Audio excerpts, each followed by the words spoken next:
passer. Ça ne vous dérange pas qu'on fasse ça, là? Fait que, on lui a donné la permission. Merci, François. OK. Fait que, Marc, à toi, 15 minutes, les risques du pipeline.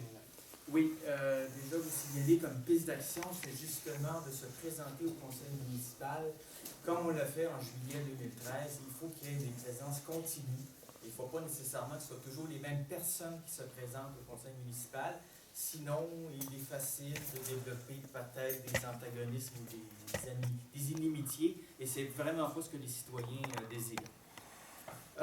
Pour en revenir au pourquoi, parce que on va discuter après des actions, mais moi, j'étais plutôt dans le pourquoi. En tant que scientifique, d'ailleurs, j'ai préparé une présentation.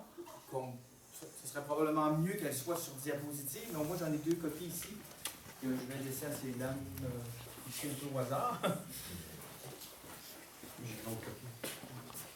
Si les gens en veulent une copie, il y aura moyen de... Ouais, on pourrait le faire parvenir par courriel aux gens. Oui, ça va une copie. Il n'y a pas de problème. Donc, le problème qu'on a, c'est que pour éviter que la planète surchauffe, qu'il y ait un réchauffement planétaire trop élaboré, il faut diminuer nos émissions de gaz à effet de serre, qui sont causées principalement par notre combustion de pétrole, de gaz naturel et de charbon. À l'échelle de la planète, à l'heure actuelle, il y a environ 35 milliards de tonnes de CO2 qu'on émet dans l'atmosphère par année. Et il faut rapidement diminuer si on ne veut pas dépasser le seuil de 2 degrés Celsius. Donc, ici, j'ai présenté sur la première page 2 figures où on peut voir les différentes formes d'énergie et comment il faudrait rabattre, si on peut dire, nos émissions de CO2 pour ne pas dépasser une certaine quantité.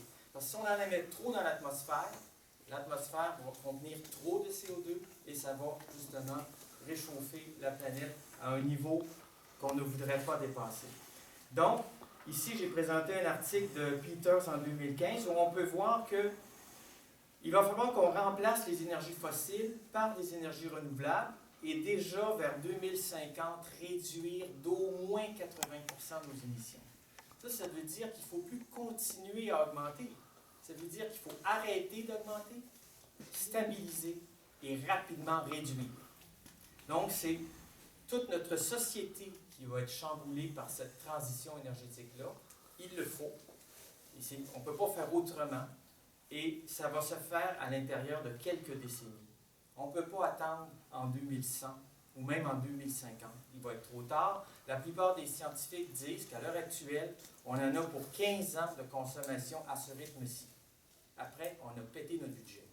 Et là, je ne parle pas d'un budget pour 1,5 degrés Celsius, c'est 2 degrés Celsius. 1,5 est inatteignable.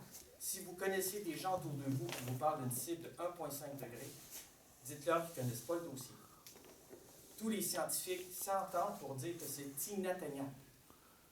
Donc, maintenant, si on revient à l'oléoduc, parce que l'oléoduc transporte du pétrole qui provient de l'Ouest canadien et américain, et ce pétrole-là, il faut qu'il atteigne des ports où il va être acheminé sur les marchés étrangers.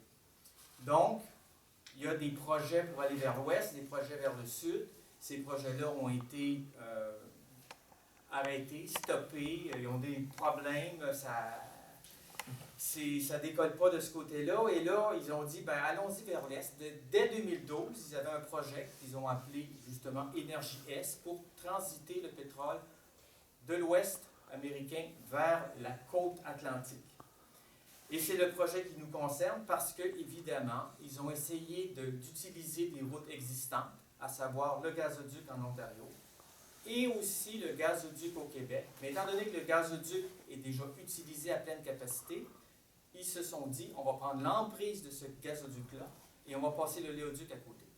Ça, évidemment, c'est la même entreprise. Le gazoduc est géré par TQM, qui est une co-entreprise entre TransCanada et Gaz Métro.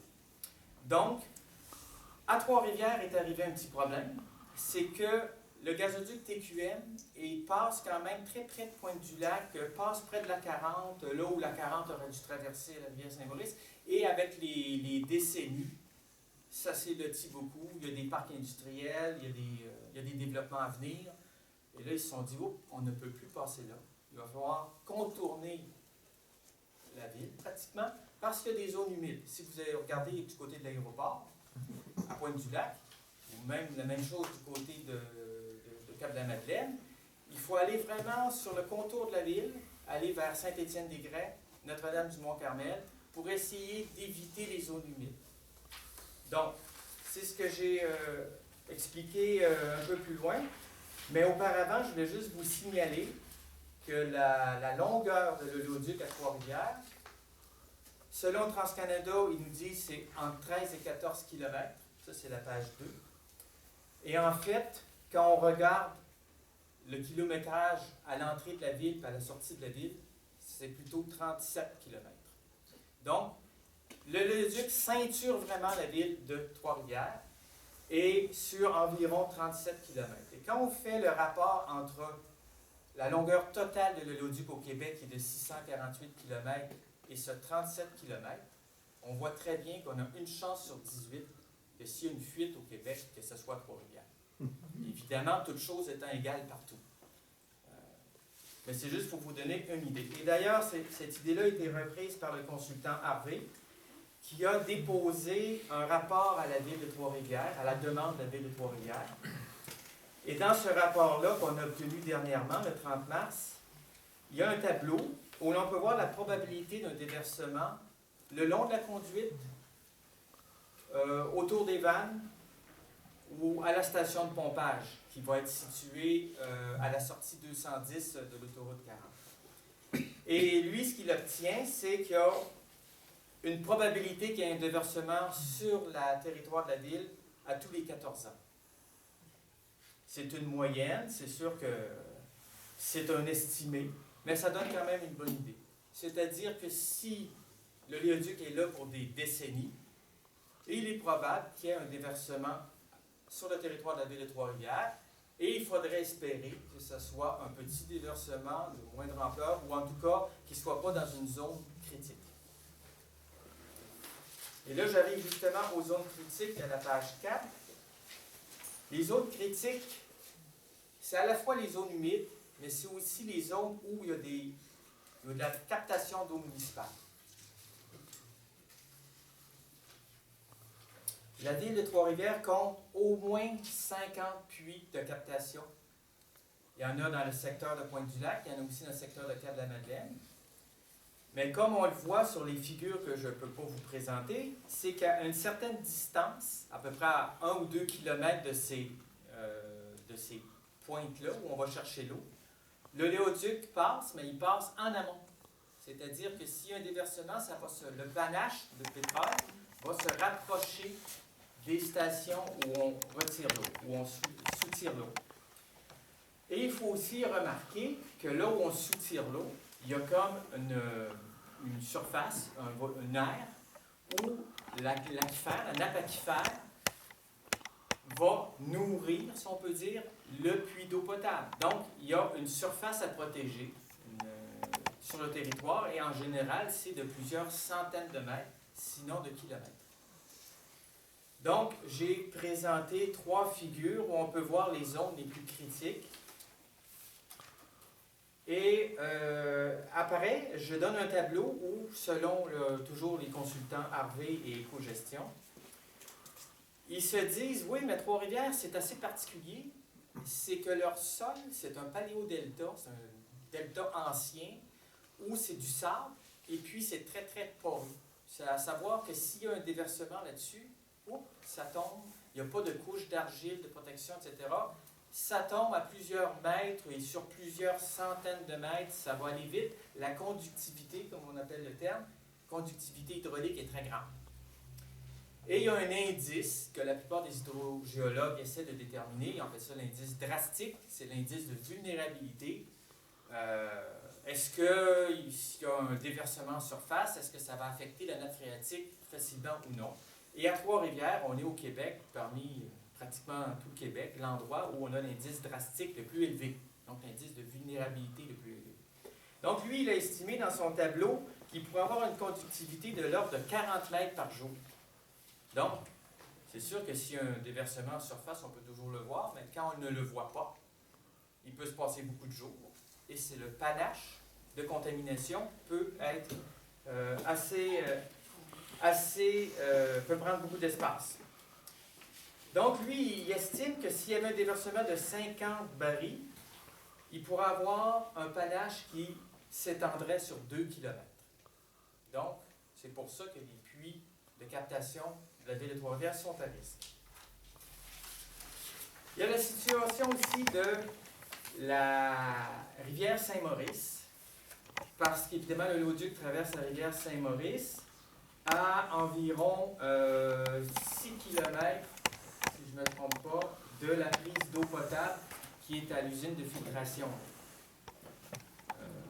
un peu au nord de la 12e rue. Si on suppose une vitesse de courant de 1 mètre par seconde, c'est le courant moyen, s'il y a des hydrocarbures qui s'échappent sous la rivière Saint-Maurice ou à proximité de la rivière Saint-Maurice, ça va prendre 2 heures et quart pour atteindre l'usine. Si évidemment il y a quelque chose qui est à la surface de l'eau, ça suit le chenal, etc. Mais s'il y a une crue importante, un coup d'eau comme on dit, une rupture de barrage ou peu importe, sans aller jusque-là, déjà lors d'une crue, la vitesse elle est 4 fois plus rapide. Donc de l'ordre de 4 mètres par seconde. Donc, ça pourrait prendre que 30 minutes. On n'aurait que 30 minutes de temps de réaction à l'usine de filtration pour empêcher le pétrole ou les hydrocarbures d'atteindre l'usine de filtration. C'est la dernière chose à... Il ne faut vraiment pas que ça se rende. Il faut agir avant. Heureusement, l'usine de filtration de Trois-Rivières est quand même rénovée, assez moderne. Il y a moyen d'envoyer de l'eau au lieu de la retirer. Mais il faut avoir le signal. Comment s'assurer que la rivière est propre? On n'a pas l'équipement qu'il faut ici à Trois-Rivières pour savoir si la rivière est propre. Comme m'a répondu une fois la maire Lévesque, il m'a dit « Inquiète-toi pas, TransCanada va m'appeler, puis moi je le dois sur le piton, puis ça va être réglé en 1 minute, tout va être réglé. » C'est ce qu'on m'a dit. Bon. Mais il y a d'autres problèmes. Il y a des problèmes aussi concernant l'usine de filtration d'eau, c'est le manque de concertation entre Hydro-Québec et la ville de Trois-Rivières. Il y a un rapport qui a été rédigé en 2013 qui le dit clairement. Il faudrait que la ville établisse un mécanisme formel de transfert d'informations avec le responsable de ces opérations afin d'être prévenu à l'avance des fluctuations du niveau de l'eau. Parce que le barrage de la Gabelle, et il y en a d'autres barrages encore en amont. Mais il paraît qu'il n'y a pas de... Quand le barrage de la Gabelle change son débit, il me semble qu'il faudrait qu'il y ait un signal quelque part qui dise, écoute, là, fais attention à ta prise d'eau, est à une certaine profondeur, il faut qu'elle soit toujours bien positionnée pour ne pas, justement, qu'elle soit remplie de sédiments ou qu'il manque d'eau, un ou l'autre. Donc, ça, c'était un problème qu'on rencontrait et qu'on rencontre encore probablement. L'autre problème, c'est que l'hiver, on voit très bien que là où il y a l'usine de filtration, il y a de la glace qui s'accumule. Et même, ici, j'ai une photo du satellite prise avec Google, là, le 6 mars, puis on voit que c'est un couvert neigeux avec une couche de glace, probablement. Puis s'il y avait une opération à faire, ce serait difficile de l'effectuer. Donc la rivière Saint-Maurice, on la traverse par un forage directionnel. À 20 mètres sous le lit de la rivière, ils vont faire passer l'oléoduc, le tuyau de la conduite. Donc cette opération-là, ça ne sera pas facile. À l'heure actuelle, on est dans l'étape d'ingénierie, mais peut-être pas l'ingénierie détaillée. On sait où ça va passer, on sait quelle va être l'épaisseur du métal, on sait à peu près quels sont les équipements utilisés. Mais on n'a pas encore exactement le fin mot, à savoir où va être mise la terre, etc. C'est des détails qu'en général, TransCanada et ses partenaires vont mener à bien lorsqu'ils auront le OK de l'Office national de l'énergie. Un problème qu'on a soulevé lors du BAP, c'est le problème de l'emprise parallèle avec le gazoduc. Comme je vous disais, TransCanada essaie d'utiliser la même emprise parce que ce sont les mêmes propriétaires. Ils ont déjà des servitudes à perpétuité. Donc, ils n'ont pas besoin d'aller chercher un assentiment de nouveaux propriétaires. Donc, il y a des endroits à Trois-Rivières, comme ailleurs au Québec, où ça passe dans l'emprise du gazoduc. Et on a demandé quelle était la distance entre l'oléoduc et le gazoduc. dans l'emprise. L'emprise fait quelques dizaines de mètres. Et la réponse, c'est que, est-ce qu'il y a une limite qu'on a demandé? Il dit non, il n'y a pas de limite. Selon la loi, il n'y a pas de limite. Ça peut être aussi proche que quelques pieds. Moi, c'est ce qu'on m'avait répondu à l'Hôtel Delta quand France-Canada était venu. Finalement, à force de reposer des questions, il semblait dire qu'il y avait quelques mètres de distance entre le gazoduc et le léoduc. Sauf qu'un gazoduc qui explose, ici j'en avais un exemple ici d'un gazoduc de TransCanada en Alberta, quand ça explose une conduite de 30 pouces, évidemment ça fait des cratères de plusieurs dizaines de mètres, en profondeur peut-être un peu moins, peut-être 5 à 10 mètres de profondeur, mais il faut imaginer que ça pourrait mettre en péril le léoduc. Donc, c'est comme multiplier les risques. Est-ce que j'ai demandé, est-ce que ces risques-là ont été considérés? La réponse était non. On ne considère pas que c'est un risque supplémentaire. Fait que j'ai demandé, et d'autres ont demandé, sur tout le parcours, quelle était la distance entre le léoduc et le gazoduc pour qu'on puisse prendre une décision éclairée si on avait une décision à prendre. Bon. Évidemment, on pourrait poursuivre longtemps, mais j'ai peu de temps. Et les gens vont dire, oui, il y a des études économiques, puis le prix du baril de pétrole, et qu'est-ce qui arrive quand je veux faire sortir notre pétrole de l'Ouest, puis des gens disent, oui, mais écoute, il est difficile à raffiner, il ne vaut pas cher, c'est aussi bien de le garder sous terre, etc. Finalement, il y a quelqu'un qui a réglé le problème en Arabie Saoudite. C'est ça qui apparaît dans ma caricature à la page 10. On voit deux chèques, là, deux chèques d'Arabie qui sont là, puis on voit un producteur de pétrole américain qui est en train d'essayer de passer sous une barre. Un peu comme quand on veut danser puis qu'on veut passer en dessous d'une barre, là, il y a une certaine hauteur. Et là, il demande jusqu'à quelle hauteur tu vas être capable d'aller, parce qu'on va baisser la barre. Baisser la barre, c'est le prix du pétrole. Le prix du pétrole a descendu pratiquement à 30 $ le baril. Ce qui fait que tous les producteurs nord-américains se sont retrouvés avec des gisements qui sont déficitaires. Là, combien de temps ça va durer? Est-ce que ça va durer encore 2 ans, 5 ans, 10 ans? Moi, je ne suis pas prophète, ni de malheur, ni de bonheur, mais chose certaine, c'est qu'on voit qu'à un moment donné, il y a des décisions qui sont prises quelque part et qui ont des impacts planétaires. Parce que ce que l'OPEP a décidé, c'est de serrer la vis aux producteurs nord-américains pour que le conventionnel puisse aller sur le marché, le pétrole conventionnel, et non pas le pétrole non conventionnel, des sortes bitumineux ou du schiste, etc., qui coûtent plus cher et qui font en sorte qu'à terme, c'est une course. Parce que là, il faut éviter le 2 degrés Celsius, donc il faut sortir le pétrole, mais on ne peut pas tout le sortir parce qu'il y en a trop. Donc, l'Arabie Saoudite, ils se sont dit, écoute, nous, on a du pétrole, on va se lancer vers les énergies renouvelables, ils ont déjà démarré dans ce sens-là, mais au moins, on va vendre notre pétrole qu'on a déjà, qui est du pétrole facile, du pétrole qui coûte aussi peu que 7-8 $ le baril. Maintenant, les solutions. Je vais juste aborder un petit peu ton point. Encore 2 minutes. Oui. Les gens parlent de stockage de carbone. Stockage de carbone, c'est dommage, mais ça coûte très cher. Et à date, on en a stocké très peu. C'est-à-dire que ça se compte peut-être même en quelques milliers de tonnes, peut-être 1 million de tonnes au total, alors qu'on en émet, comme je vous disais tantôt, des milliards, des dizaines de milliards par an. Donc, il y a beaucoup de travail à faire. Il y a la biomasse. Dans la nouvelle politique énergétique du Québec, on dit on va développer la biomasse. Mais on se rend compte qu'il y a eu une usine en Nouvelle-Écosse. Ils ont rasé toute la forêt autour. Et puis là, ils s'aperçoivent qu'ils ont fait un dégât épouvantable. Pourtant, ça a duré juste 2 ans. Là.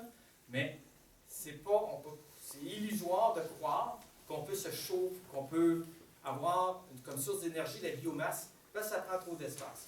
Fait que là, je donne d'autres graphiques où on peut voir que ce qu'il faut viser, c'est l'éolien et le solaire, parce que ce sont des sources d'énergie, même s'ils sont peu denses, qu'on a en quantité considérable, plusieurs centaines de fois ce qu'on utilise à l'heure actuelle du côté des énergies fossiles. Donc, il suffirait d'avoir peut-être quelques centaines de kilomètres carrés dans un désert pour alimenter en énergie toute la planète. C'est faisable, mais on hésite beaucoup à le faire. Je présente aussi d'autres graphiques, et dont celui-ci, où on peut voir le prix du watt solaire en fonction du temps des années 70 jusqu'à aujourd'hui. On est passé de 77 $ à moins de 60, à peu près 60 sous le watt.